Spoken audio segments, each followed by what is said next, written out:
नमस्कार। आज के इस विश्लेषण में हम बात करने वाले हैं एक बेहद रोमांचक और high stakes geopolitical engineering race के बारे में। भारत के हाइपरसोनिक हथियारों की दुनिया में एक बहुत ही बड़ा और रणनीतिक बदलाव हो रहा है। कैसे एक विदेशी साझेदारी यानी ब्रह्मोस 2 के बहुचर्चित सपने से हटकर पूरी तरह से स्वदेशी प्रोजेक्ट विष्णु का उदय हुआ, ये समझना वाकई बहुत दिलचस्प है। तो चलिए हथियारों की होड़ और एडवांस तकनीक के इस कमाल के सफर की शुरुआत करते हैं। ठीक है, तो सीधे मुद्दे पर आते हैं।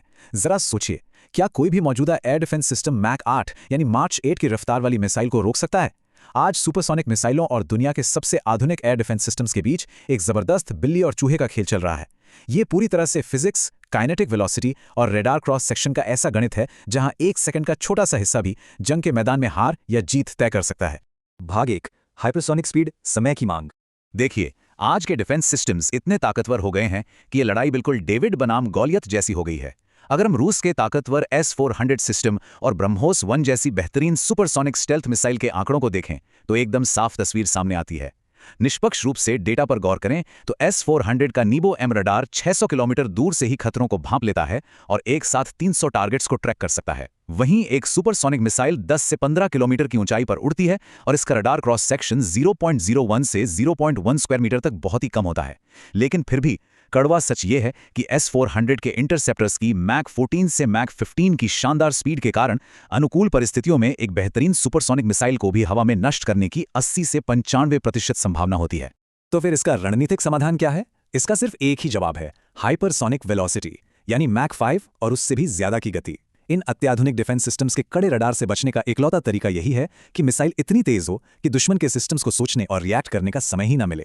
सीधे शब्दों में कहें तो रडार और इस गणित को मात देने के लिए अब सिर्फ सुपरसोनिक होना काफी नहीं रह गया है।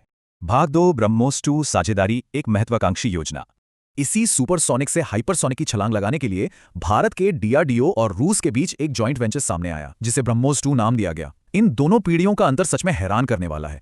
जहां मौजूदा ब्रह्मोस 1 रैमजेट इंजन पर चलती है, मैक 3.5 की गति देती है और इसका वजन लगभग 2.65 टन है, वहीं ब्रह्मोस 2 का लक्ष्य एकदम अलग और नेक्स्ट लेवल था। रूस की परमाणु क्षमता वाली जिरकॉन मिसाइल की तकनीक से प्रेरित होकर ब्रह्मोस 2 में स्क्रैमजेट इंजन के इस्तेमाल का वादा किया गया था, जिससे मैक 8 की खतरनाक गति मिल सके। और सबसे कमाल की बात, इसका वजन सिर्फ 1.33 टन रखा जाना था, यानी पहली मिसाइल से सीधा आधा वजन, ताकि इसे भारत के स्वदेशी हल्के लड़ाकू विमान तेजस पर भी आसानी से फिट किया जा सके। भाग 3, लागत और बाधाएं, तकनीक हस्तांतरण चुनौती।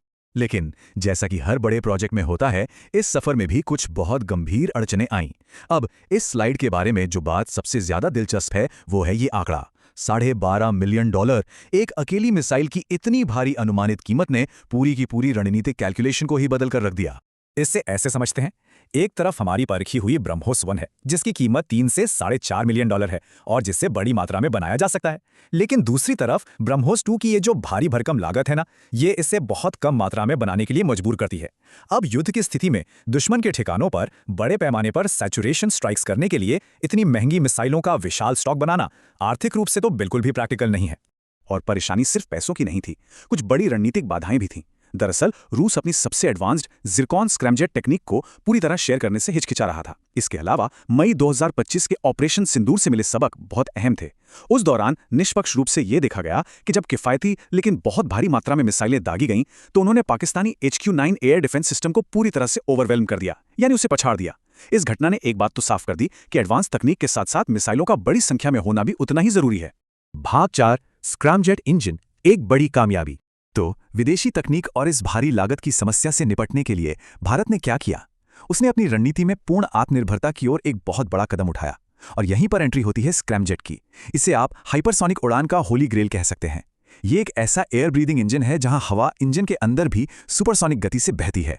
इसका मतलब है कि ईंधन डालने और उसे जलाने के लिए आपको केवल कुछ मिलीसेकंड का समय मिलता है, बस पलक झपकते ही। और उसके ऊपर इस तेज गति में हवा के घर्षण से जो 2000 डिग्री सेल्सियस का भयानक तापमान पैदा होता है, उसे एक्टिव कूलिंग सिस्टम के जरिए संभालना यह अपने आप में एक बहुत ही चरम इंजीनियरिंग चुनौती है। अब DRDO ने इस नामुमकिन सी लगने वाली चुनौती को कैसे पार किया? यह सफर बेहद दिलचस्प है। हैदराबाद के टेस्ट फैसिलिटी में जो सिलसिला जनवरी 2025 में सिर्फ 120 सेकंड के टेस्ट से शुरू हुआ, वो कितनी असाधारण गति से आगे बढ़ा, जरा देखिए। अप्रैल में 1000 सेकंड से ज्यादा का टेस्ट, फिर जनवरी 2026 में 700 सेकंड का रन और अंततः मई 2026 को पूरे 1200 सेकंड यानी पूरे 20 मिनट तक फुल स्केल कंबस्टर का लगातार सफल परीक्षण किया गया। यह सच में एक अभूतपूर्व मील का पत्थर था। भाग 5, प्रोजेक्ट विष्णु, स्वदेशी उड़ान। और ये हमें उस चीज की तरफ ले जाता है जो इस पूरी कहानी का शानदार नतीजा है।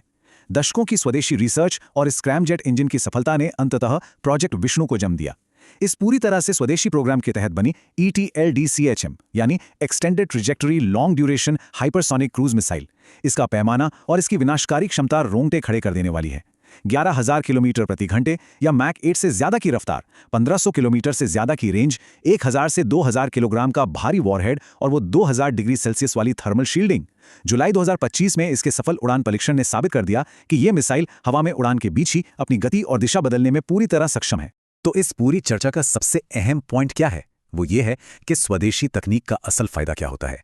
इसका सीधा सा मतलब है कम लागत और बड़े पैमाने पर प्रोडक्शन। यानी अब सेना इन हाइपरसोनिक मिसाइलों को किफायती दामों पर भारी मात्रा में बना सकती है। इस सटीक लक्ष्यीकरण और स्वदेशी मास स्ट्राइक कैपेबिलिटी के कारण अब किसी विदेशी तकनीक के इंतजार के बिना ही दुश्मन के नेटवर्क को आसानी से और बड़ी संख्या में भेजा जा सकता है। अंततः ये पूरा घटनाक्रम हमें एक बहुत ही दिलचस्प और गहरे सवाल पर लाकर खड़ा कर देता है। क्या स्वदेशी तकनीक से बड़े पैमाने पर किया गया ये प्रोडक्शन हाइपरसोनिक वॉरफेयर में किसी नए किंग की ताजपोशी करेगा? महंगी विदेशी साझेदारियों से हटकर आत्मनिर्भरता की ओर इस बड़े रणनीतिक बदलाव ने यकीनन वैश्विक शक्ति संतुलन को फिर से परिभाषित कर दिया है। भविष्य में इसके परिणाम कैसे सामने आते हैं, ये देखना वाकई बहुत दिलचस्प होगा। तो आज का ये विश्लेषण यहीं समाप्त होता है। जुड़ने के लिए शुक्रिया।